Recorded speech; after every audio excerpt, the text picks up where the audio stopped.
tuh haturan Mitra tepang dangu deui sareng Mang Barna dalamang sadayana mugia Mitra aya dina ginanjar kawilujengan salah rehat atuh Mang oge alhamdulillah nuju sehat ya Mitra.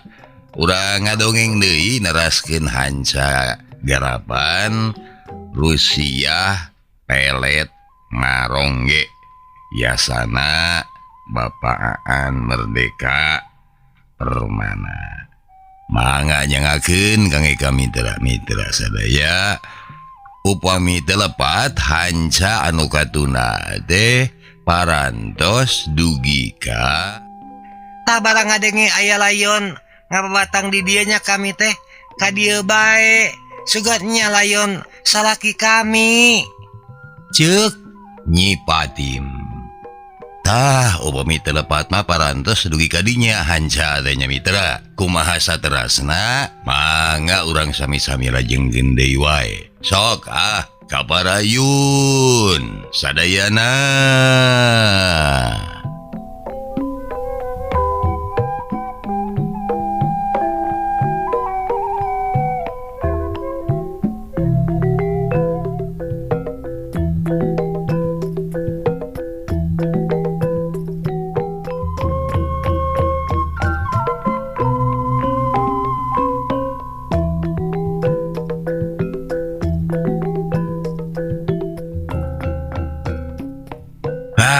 Siapa dia lah onggo geus sababaraha bulan kaliwat ngadengena munya salaki siapa 2 bulan kaliwat manya layona ngudupung keneh teh kayeuna ceuk Ki Arjali ngan bae ari Nyi Patim mah keukeuh hayang nyacapkeun tak panasaran nya mamaksa nita batur sangkan mariksa layon teh. Aduh kapaksa Ki Arjali ini tanu sejen sangkan ngagulang gaper deui layon. Naon ciri-cirina Nyai salaki sia teh? Cek nu mariksa layon. Aya huntuan. Asa panjalma ge aya huntuan atuh. Ritaeun teh. Cek jalma amak dasa diheureuikeun. Da ieu mah huntuna teh huntu emas. Baruk. Huntu emasnya. Cek nu ngadenge raing semu kaget. Mitra dangu zaman harita mah masih kaasup pola langka jalma make huntu palsu anget ku emas mah ukur nyirikeun eta jalma geus loba nyanyabaan jauh jeung loba pakaya. Salaki kami mah Bandar Tarasi ti Cirebon tukang iangkeun tarasi kana tongkang paling saeutik satongkang diiangkeun ka sabrang untungna gedenya kungsi ladangna dipake masang untuk emas di Cirebon ceuk Nyi Patim jadi nerangkeun pakasaban salakina. Uluh sugan we ieu teh salaki sia Nyai ceuk lalaki aget ngadeuketan layon. Kaheula naha amang bat jiga anu bunga lamun ieu teh layon salaki kami. Ari Nyai ongkos sia teh keur kekotetengan dengan salaki sia. Nah sia teu bunga mun ayeuna kapange kumangihan ciri-ciri huntu emasna. Mitra kitu cek eta lalaki. Ngan bae samemeh layon dipariksa huntuna. Salah saurang lalaki cacarita heula. Cenah manehna kungsi mireungeuh aya lalaki nu dihuntu emas tergalungan jeung lalaki sejena. Bener kitu nah bener kitu eta teh di mana galunganana jeung iraha kajadianana saha deui anu eleh. Nyi Patim mani marekpek ku pananya atuh darada diterangkeun yen galunganana mah can ngaliwat 3 poe. Malah kami apa jeung saha galunganana? Jeung saha galunganana? Nya jeung saha tuh galunganana? Cek Arjali netep kata jalma. Galungan nama itu jeung si itu tuh. Cek eta jalma bari nunjuk ka Aki Rantet. Atuh sadaya mireungeuh ka Aki Rantet. Kepada neuteuk puguh we jadi malohok heran. Nyagi sia galungan jeung salaki Nyi Patim urang galonggong. Ceuk Ki Arjali neuteub seukeut kaki rantet. Anu ditalek can bisa nemalan. Kajaba palahak polohok teu ngartieun. Ditanya deh.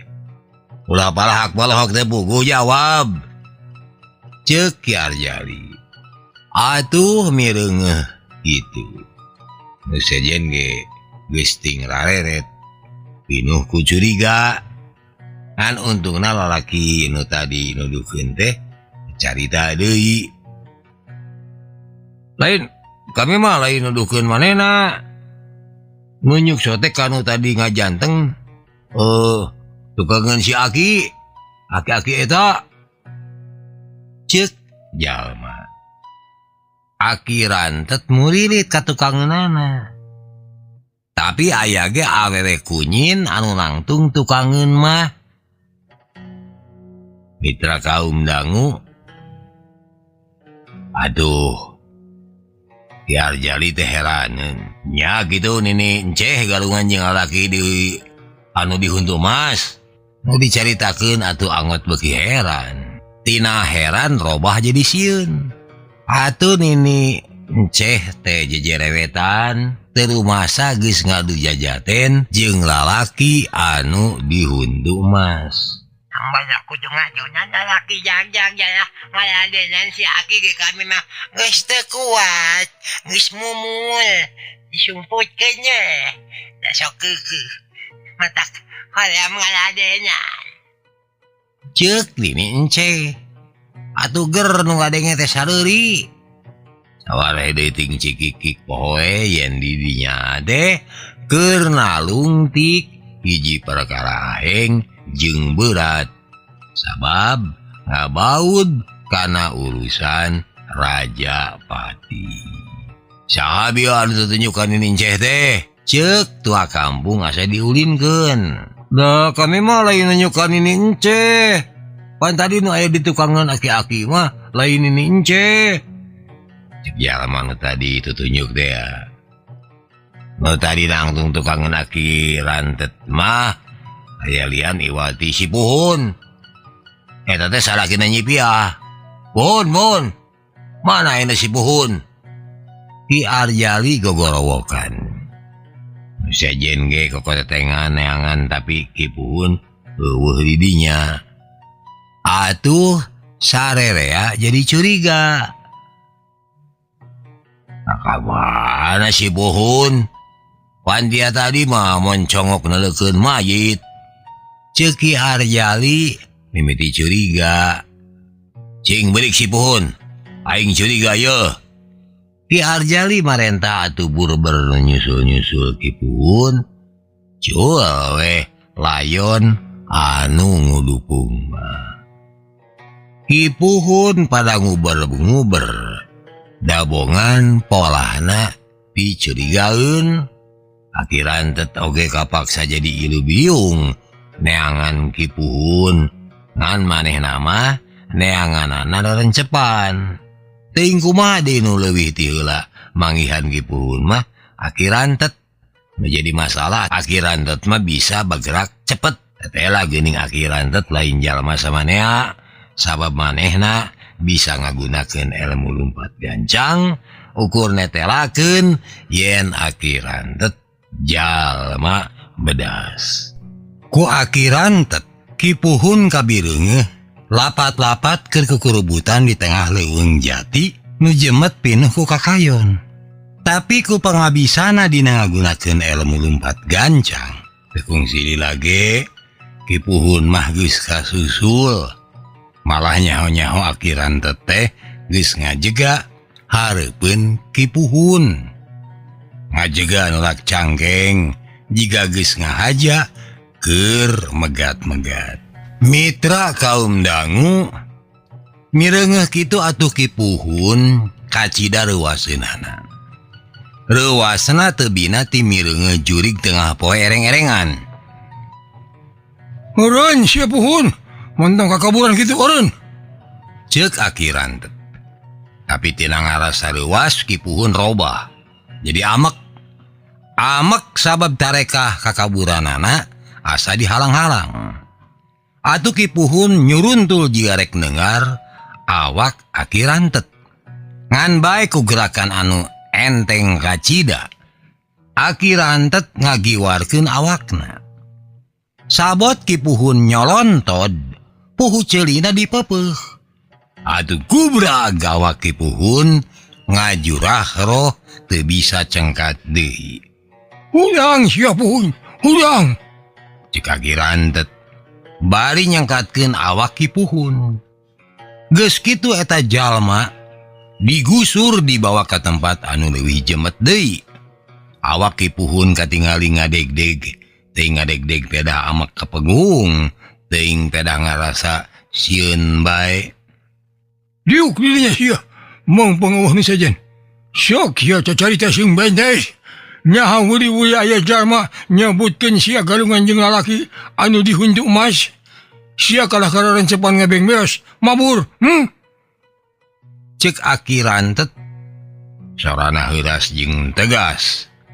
Sakedapan mah Kipuhun teu bisa nemaran ngabige we.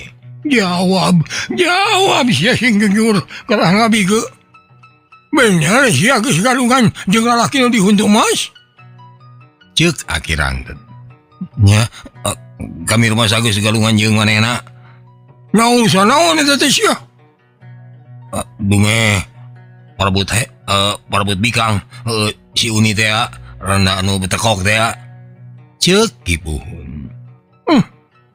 Umayu nya. Siapa ning marabutkeun randa betekok? Tapi keun kaluluasan galungan jeung maehan eta jalma. Kira nu betekok aki ge resep. Cek aki rantet bari gogodeg. Sing demi kami mah teu rumasa ari nepikeun ka maehan mah galungan menyawe kitu ge kami anu loba kabeunangan bisi teu percaya tah iga burung ge tepikeun ka hejo kami mah ukur kuat ngetig punukna sakali kitu ge moal nyerieun da kahalangan ku dukuy cetok. Ceuk Kipuhun rangkeun kajadian galungan. Malah saterusna Kipuhun nyaritakeun sanggeus manehna ngajurah roh teu walakaya nu jadi lawanna mah langsung ngejat. Ngajauhan jika teu puruneun neruskeun hanca. Jadi lamun lalaki nu dihunjuk emas pelayana lain ku sia? Nya ku saha atuh? Cek aki rantet lir cacarita sorangan. Moal bisa dijawab ku Kipuhun da puguh teu rumasa kumanehna. Malah kami geheran ari paseana jeung kami ari perlayana kudeungeun. Nah perkara naon jeung memilampah Rajapatina gitu. Ceuk Kipuhun. Sabot keur guntreng cacarita. Ti jauhna kabireungeuh aya hiji jalma keur asruk-asrukan. Kituna teh bari meus-meus ngalieu ka tukang, meus-meus nyalingker kanu bala. Jiga-jiga eta jalma teh keur susulumputan sieun katohyan ku batur. Nu kukurubutan teh kabeneran ngadeuketan maranehna. Malah digisi deukeut mabet kanyahoan. Saha nu datang teh malah mireungeuh saha nu datang Kipuhun manggis langsung we nyerowok. Hei, Guru Majid. Ceuk Kipuhun ngagorowok. Demi ngadenge aya anu ngageroan. Lalaki nu digero Dul Majid deui. Ngan bertek we lumpat sakalumpat lampet munguh ngarasa heran keur Kipuhun. Wah banget maneh juga jurig. Puhun, geuning anu neuleuh maneh itu jalma ngabertek lumpat saha eta? Cek aki rantet sarua herana. Puguhnya manehna tilu poe ka tukang galungan jeung kami teh. Tuh geuning si Dul Majid teh teu kojor. Ceuk Kipuhun heran. Tapi hatena bungaheun. Keke aya anu ngababatang di leuweung jati nya saha atuh? Cek aki rantet kerung. Ngan saboting harulang kitu ka aki rantet mah jarojoi bae aya nu kapikir. Ayo susul si Adul. Cek Aki Rantet. Bari ngomong gitu teh, ngabelesat lumpat. Kipuhun anu diajak gewat nuturkeun, ngan bae tanagana teu bisa mapakan Aki Rantet. Aki Rantet mah geus ngabelesat jauh, manehna mah ukur ngadedod. Aki Rantet nyusul-nyusul Dul Majid, sabab ngarasa curiga, nah cenah uri-uri tepung jeung jalma, Kidul Majid lumpat sa kalumpat lampe. Jagoan sia Ki Adul. Ki Adul, jagoan sia. Cik Aki Rantet nyebut sangeunahna ka Dul Majid deh. Nu digeroan mengurewaseun. Sabab tukangeunana ujug-ujug aya anu nyusul. Atuh lumpatna beuki digancangkeun, ngan bae lumpat beuki gancang anu nyusul tukangeun arah ka beuki deukeut. Malah teu kungsi lila punukna oge katoel. Tapi Kidul Majid mah teu we mubrut lumpat, tepikeun kadinya hiji ngajulah roh napisan sabab teu kuat capek.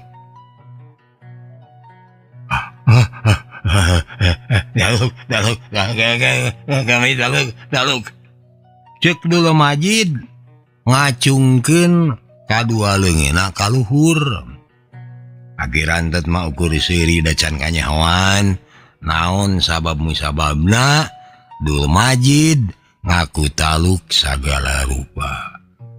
Nya make kudu taluk da kami mah lain eudeuh ngajakan balap lumpat. Woyo. Cek Aki Rantet. Tapi ngajak banyol makalah ka ngukhek teu sanggup ngap-ngapan acan. Gawena ngajeng jehewe. Sabot kitu Kipuhun geus bisa nyusul. Ngan manehna ge datang-datang teh langsung ngajurah roh. Sarua ieu ge ngajeng jehe. Harudang. Nah itu kalaka harees di dieu urang sia. Cek Aki Rantet anu teu kerel-keler ngarasa capek. Nu duaan da carengkat geus kitu silih teuteup. Da puguh meureun tarina oge musuh gerot jeung kungsi galungan. Gini sia teu kojor sia Majid. Oh syukur teh euy aing bungah dulu. Mireung kanyataan sia teu kojor. Cek Kipuhun bangun suka mireungeuh Dul Majid belager kene. Ngan sabalikna adi Dul Majid mah acan katemong bunga. Malah jiga-jiga ngingu kasieun. Aing teh rada luas euy sabab dibabrik di sakamayan sia. Mamadak ayeuna bunga sabab sia mah geuning teu cecel teu bocel. Kitu tah. Ceuk Kipuhun Dul Majid mah angel we ngabeutem. Mitra kaum dangu sabot kitu. Ti jauhna hawar-hawar kadenge anu gogorowokan. Aya sabubuhan jalma anu ngabring lumpat ampir kabeh gogorowokan nitah sangkan nyangkalak Kipuhun. Tewak cenah Kipuhun, tewak ulon-ulon Rajapati. Tinggorowok. Malah akhirna Kipuhun pada ngarajengan kenca katuhu. Ngan bae nu rek nyangkalak jadi rumegag. Sangeusna mireungeuh di dinya aya Kidul Majid. Aya keur ngajanteng. Geuning Dul Majid hirup keneh euy. Cek nabi geus nyerek Kipuhun teh. Atuh awak Kipuhun anu tadina geus pada ngarajengan teh dilesotkeun deui. Kela ari itu jalma nu ngababatang saha benerna boa. Anger nu maehana mah sia. Puhun. Cek nu nyusul teh. Aduh ari geus aya nu cacarita kitu mah awak Kipuhun ge direjengan deui. Sabot kitu torojo tua kampung Arjali. Manehna ge saheulanan mah bingungeun. Mimitina Kipuhun dituding geus maehan Dul Majid. Sabab cek nu nyaksian antara Dul Majid jeung Kipuhun galungan perebut bikang. Ayeuna kabuktian Dul Majid teu kuat kieu. Andika tetep bicara gaun euy. Sabab sarajan lain maehan Dul Majid. Tapi boan nu maehan jalma nu keur ngababatang teh nya Andika pisan buhun. Cek tua kampung Arjali ka Kipuhun. Amun paralun patua kami mah teu rumasa maehan jalma teu. Ceuk Kipuhun susumpahan. Mun anika teu boga dosa, nah atuh teu puguh make abur-aburan. Cik tua kampung anger nalengdeng. Atuh daradad Kipuhun teh ngasongkeun alasan. Naon pangna make kabur. Sabab sadadina rumasa kami teh tas galungan jeung Dul Majid. Tapi da teu rumasa ari nganiaya mah angot make maehan. Ngan kabur teh sieun katini ku kari-kari bae. Kari-kari tas galungan jeung kami, ari pek Dul Majid kebejakeun pae. Mata kabur we heulanan. Da sieun katudingan. Ceuk Kipuhun. Tapi anika yakin yen teu maehan jalma anu ayeuna ngababatang. Ceuk Ki Arjali neuteub seukeut anu diteuteup mah keukeuh gogodeg ya. Teu. Jadi ari itu mayit saha? Jeung kusaha dipatenina? Cik tua kampung Arjali. Akirantet mah tita tadi ge ngan melonge ka Dul Majid deh. Sabalikna anu dipelong dia tadi teh ngan ngeuleuh we tunggul. Ki, ya Dul, jangan. Ayeuna giliran Andika anu cacarita. Kunaon ditingali teh kita tadi dengan ngeluk wae lirbeuk, menang mabuk. Kunaon? Cek Akirantet. Midra kakarage diomongan kitu ngan gauk bae Ki Dul Majid deh ceurik. Mireng Ki Dul Majid ujug-ujug gagaukan. Atuh nu araya teh banget kageteun. Yai. Kunaon maneh ceurik? Kunaon? Hah? Maos non. Cik Dul Majid kaselang jeung ceurik. Kumaos naon sia Dul Majid? Jemohon anu maehan jalma nu ngudupung di leuweung jati teh jarasna mah kami pisan nun eta teh. Temal Ki Dul Majid inghak-inghakan. Demi ngadenge eta pangakuan nu araya ngadadak jempling kawas gaang katincak. Sakumna anu araya nareuteub seukeut ka manehna. Lain aya perkara naon jeung eta jalma mani pohara-pohara teuing. Ceuk Ki Arjali kerung. Mimitina Dul Majid ngahulang jiga berat nyaritakeunana. Ngan sanggeus disedek-sedek, akhirna budal oge pangakuanana. Galungan jeung eta jalma teh dipikira urusan kobuk. Urusan kobuk kumaha? Maksud teh bikang parabot Nyi Uni. Ceuk Dul Majid. Ngadenge kitu Kipuhun morongos amat. Ari maneh nah kitu? Lain galungan parabot si Uni mah jeung aing. Nah maneh make kolu gelut jeung saha atuh eta teh? Ceuk Kipuhun. Bab Dul Majid teu bisa nemalan. Kadienakeun bae ka nyahoan. Horeng anu parabot Nyi Uni teh lain saurang duaan. Lalaki aya kana opatanana mah kudu kabeh parabot hayang meurangkeun Nyi Uni. Kipuhun galungan jeung Dul Majid. Dul Majid ge galungan jeung lalaki anu ayeuna perlaya teh. Ari Kipuhun deui kungsi galungan jeung saengan sejena deui. Dasar lagi gara blega deh. Na eueuh nu neuleupan si Uni teh sakitu buheukeuna leuwih buheukeun ti badan pamajikan aing. Ceuk Ki Arjali. Poho yen Nyi Samia pamajikanana aya gigireunana. Atuh waktu ngadenge kitu ngan gambleng bae neungeul tongong Ki Arjali. Diteungeul puguh we reuasna kabina-bina aduh. Ari maneh. Nah, make tugas teungeuh. Maneh sia teu aduh ngahina ke pamajikan sorangan Arjali. Dasar lalakinya. Cek Nyi Samia nulak canggeng. Nangahin aku maha. Cek Arjali ngusapan tongongna sorangan. Biya gening sangeunah na ngomong teh. Ngomong naon gitu bieu teh. Pajah si Uni buheukeun teh ngalebihan ti aing. Cek Nyi Samia nyegag. Memang aing ngomong gitu. Tapi di mana ngahinana karaneh? Mun mah aya nu kudu amaknya si Uni eta lain maneh sia. Samia. Ari taeun teh. Nyao sia Arjali. Cek Nyi Samia baketut haseun. Mung nuluykeun papasean deui. Nya geus atuh. Ayeuna nguruskeun ieu yeuh. Ieu masalah kudu beres. Main jadi parah saya asal lagi pamajikan gitu. Cek nu araya. Sabab ge Arjali jiga cul dog tinggal igel. Nah, pusing-pusing deing. Cangkal ake si Dul Majid. Sarengeun ka kapatihan kadipaten. Cek Ki Arjali. Tapi keheula ari sia teh maehan saha, ha? Cek Ki Arjali ngaliuk ka Dul Majid. Ditanya teu bisa nemalan.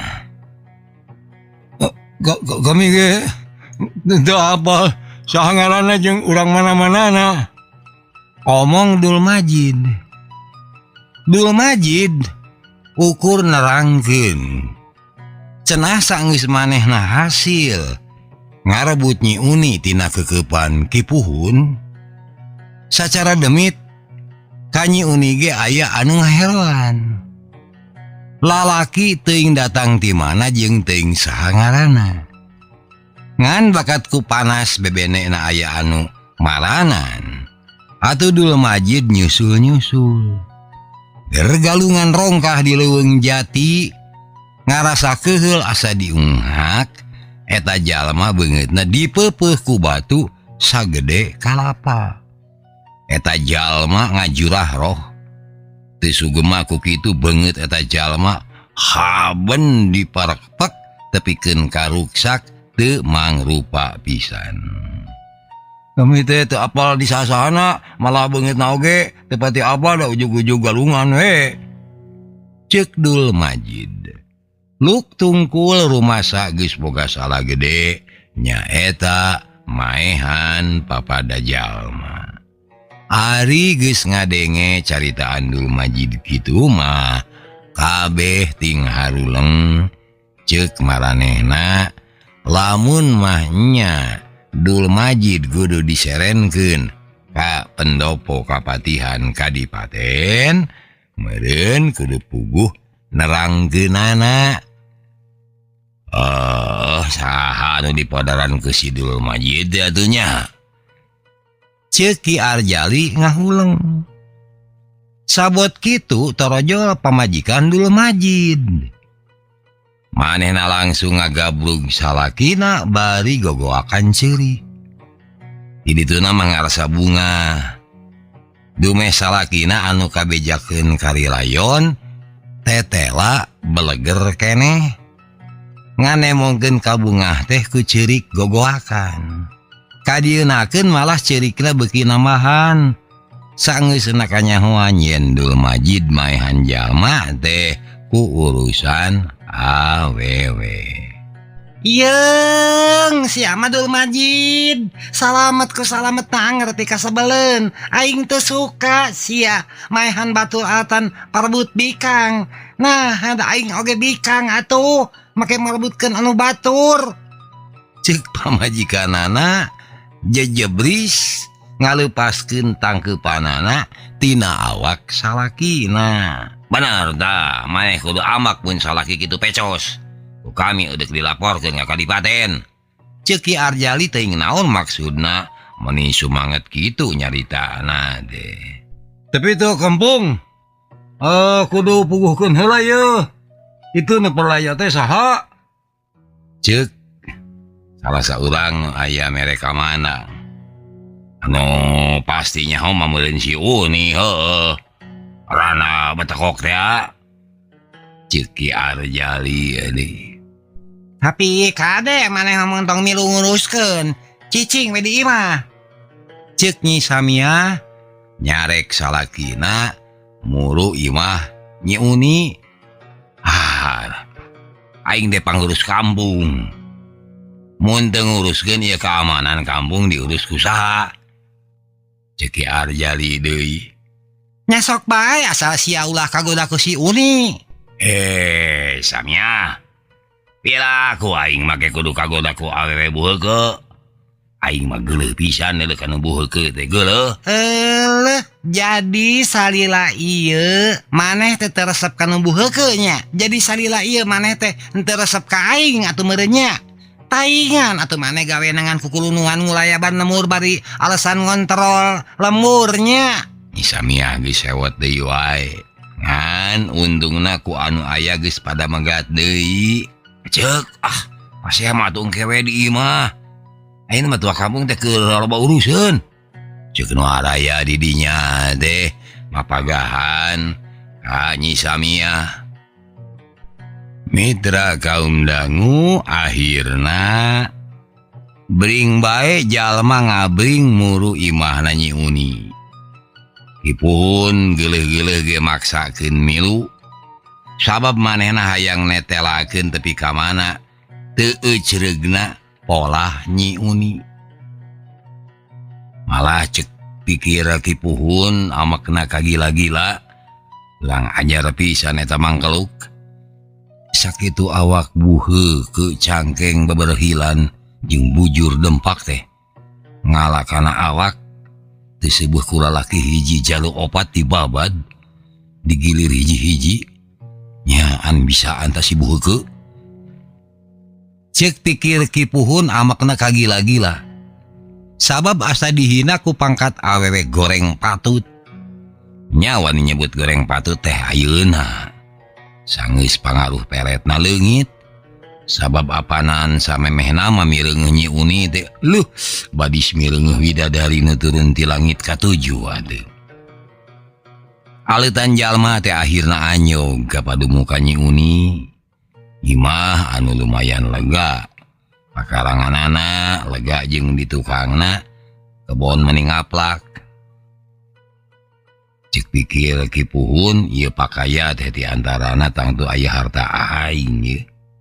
Kitu teh bari ras inget ka Nyi Piah heueuh pamajikanana. Lumpat ka mana ari si Piah. Nah hanya meuni keukeuh mumul ngahampura kasalahan aing.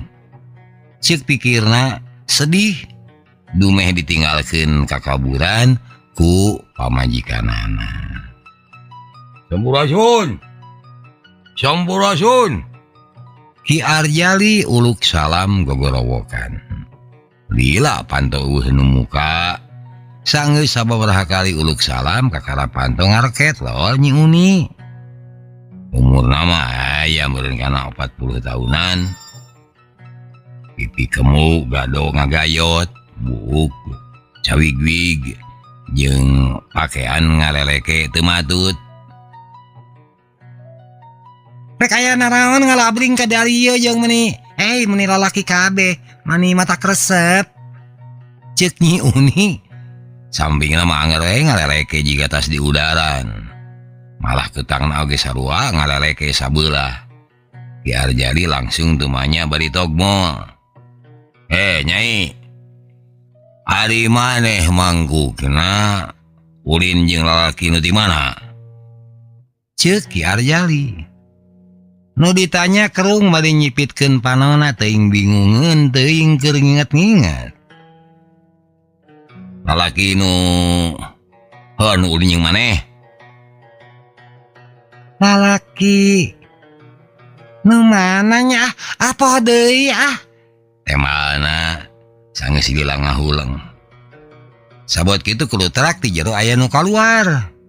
Tetela lalaki umurna tengah tubuh sarua sarungna ngaleleke jeung teu di baju-baju acan.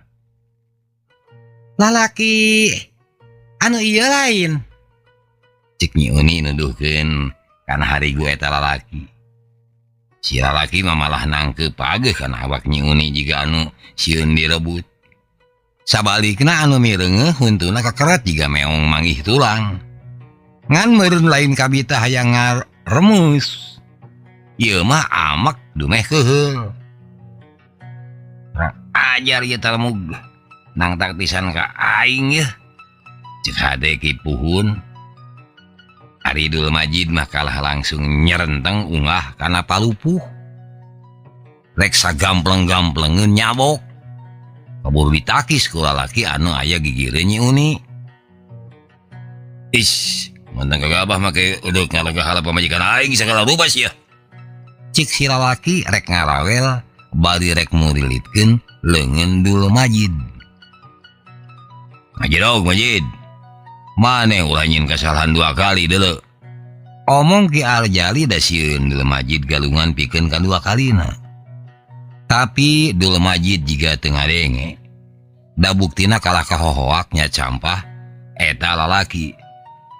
Lah sia mah weuh kaera kunyuk. Na teh nya hoyen tapi kadanget ayeuna ge si Uni teh masih keneh dipihukum ku aing. Ceuk Dul Majid amek ngagidir. Tapi samemeh Dul Majid meakeun ka amek kena. Giliran Kipuhun anu nyerenteng ngadeuketan Dul Majid.